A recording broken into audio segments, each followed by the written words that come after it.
Assalamu alaikum and welcome back, and thank you for staying tuned with the beautiful gems that we're extracting from Surah Yusuf alayhi salam. Going into lesson number 14, which is realizing your true value. Each and every one of us has to value ourselves and love ourselves and know our worth. Now, knowing what truly holds value and worth in our eyes will really say a great deal about ourselves. And some may value beauty over character, and while others will hold wealth dearer than legacy. Oftentimes, we overvalue the wrong things and we end up undervaluing ourselves in the process. Now, the story of Yusuf alayhi salam, continuing with the story, is where the travelers from Syria resorted to hiding Yusuf alayhi salam after finding him as merchandise. They did not even make mention to him to the caravan leader and owner. They hid him for themselves and then selling him as planned. Now, as soon as they arrived to Egypt, they made a quick dash towards the marketplace where they wanted to execute what they planned in selling Yusuf alayhi salam. And due to their desperation and their apprehension, knowing that this child was not actually their property to begin with, they sold him as quick as they possibly can. Thinking of Yusuf alayhi salam as a very small and weak child, even perhaps orphaned, he didn't have anybody around him. They didn't care. They really didn't care to look at this child with a sense of heart and emotion. They just looked at him as a means of a benefit. And because he wasn't rightfully theirs, they wanted to sell him as quick as humanly possible. So they sold him, but they only sold him for a few coins. As this is described in verse 20, where it says they sold him for a paltry price, for a few silver coins, and they had not much interest in him. The actions of these travelers highlight many of our actions and the state of our hearts.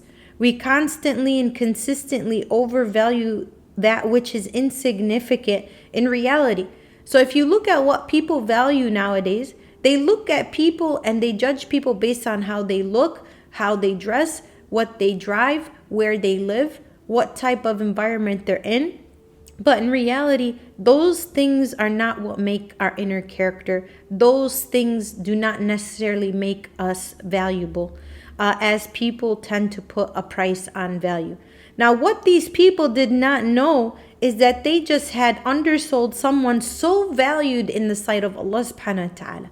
And this is something extremely important for us as Muslimin. We have to be mindful on how we treat each other, and we shouldn't be eager to treat somebody that we see in a high position or wealthy or acts a certain way or is from a certain place, that we act with them with such humbleness, and we respect them and we love them and we honor them and we gift them and we do everything for them. But when we see somebody that we assume that is less fortunate, weaker, more vulnerable, we don't give them that same respect. We have to understand we may be disrespecting someone that Allah subhanahu wa ta'ala loves so much. And because we don't see them as honorable, but Allah subhanahu wa ta'ala honors them, and we don't want to ever put ourselves in a situation that we disrespect any of Allah subhanahu wa ta'ala's creation. So a person who would be chosen and honored, and an individual that would later rule the very land that they're walking on, subhanAllah. That was Yusuf alayhi salam. That was the boy that they sold for a few silver coins. Our real worth is not predicted on our background or our appearance or our status. And that's where even we take the lesson of the Prophet Muhammad ﷺ, where we see that there is no such thing as looking to one as wealth status or by the color of their skin or by what they possess. It is about how they are with their deeds and how obedient they are with Allah and how important they are to Allah subhanahu wa ta'ala. Rather, our worth is defined by how valuable we are seen to Allah.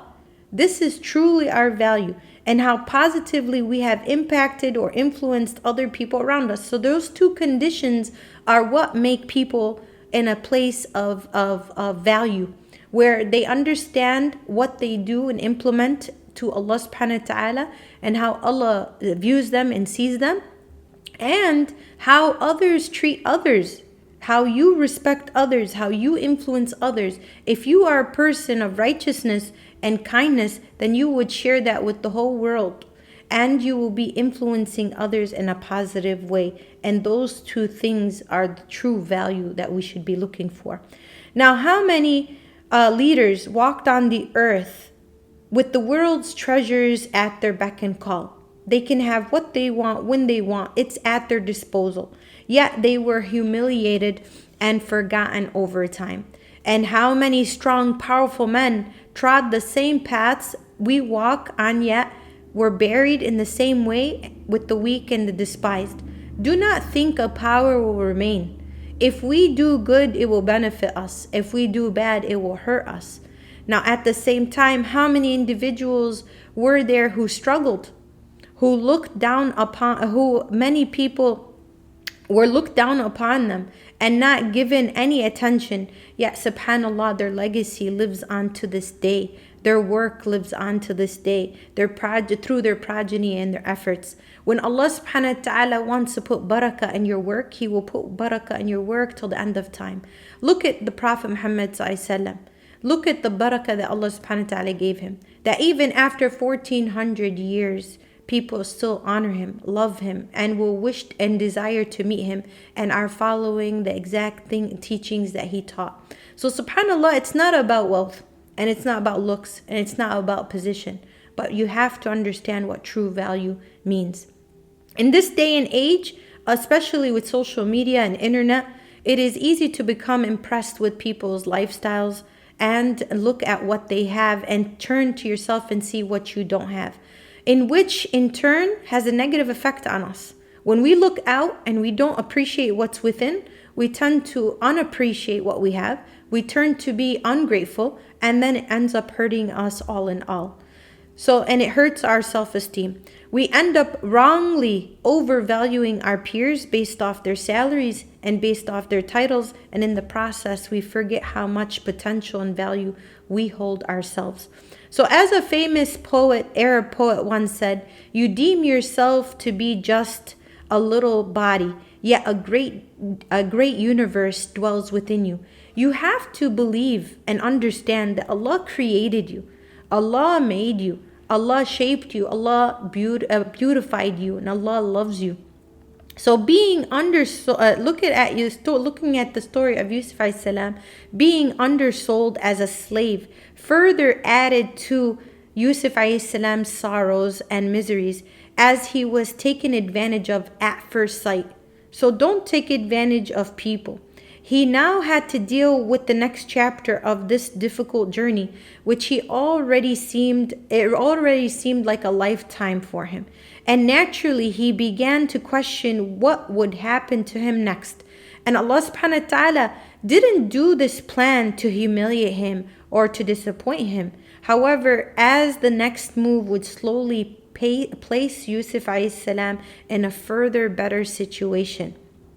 He was valued so much that it was no coincidence that the one awaiting him in Egypt was the most powerful man of that land, which was the minister of Egypt himself. So I want you to understand that Allah subhanahu wa ta'ala loves you. Value yourself. It's easy to become impressed with the lifestyle of certain people, in which that makes a negative effect on us. We end up wrongly overvaluing our peers based off what they have and not looking within and valuing what we hold. So value yourself.